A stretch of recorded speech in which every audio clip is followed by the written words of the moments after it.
มอบภาพโครงการก่อสร้างสถานีวิทยุชุมชนระบบ FM วันที่12สิงหาคม2016นี้แผนกแถลงข่าววัฒนธรรมและท่องเที่ยวแขวงพันธุ์สมทบกับบริษัทแทงกงก่อสร้างและซ่อมแปลงเคหสถานส่วนรับประทานได้จัดพิธีมอบภาพโครงการก่อสร้างสถานีวิทยุชุมชนระบบ FM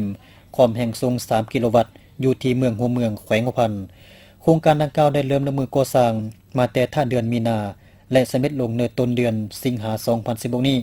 โครงการนี้ได้ก่อสร้างอาคารห้องการและห้องน้ำ1หลังและเครื่องจักรกระจายวิทยุความแรงสูง300วัตต์1สุดรวมมูลค่าการก่อสร้างทั้งหมด819ล้านกว่ากีบ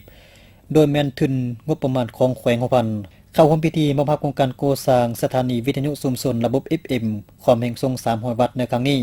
มีท่านคำสิงห์ลาดดาวงศ์หัวหน้าแผนกแถลงข่าววัฒนธรรมและท่องเที่ยวแขวงหัวพันธุ์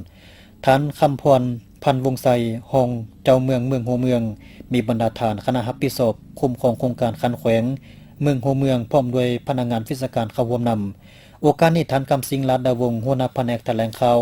วัฒนธรรมและท่องเที่ยวแขวงเนื้อนำเจ้าของโครงการและทานดาววันตี้ผู้อำนวยการบริษัทแทงกงก่อสร้างและซ่อมแปลงเคหสถานโซนรับประทานผู้รับเหมาการก่อสร้างได้ร่วมกันลงนามเซ็นบันทึกมอบรับโครงการดังกล่าว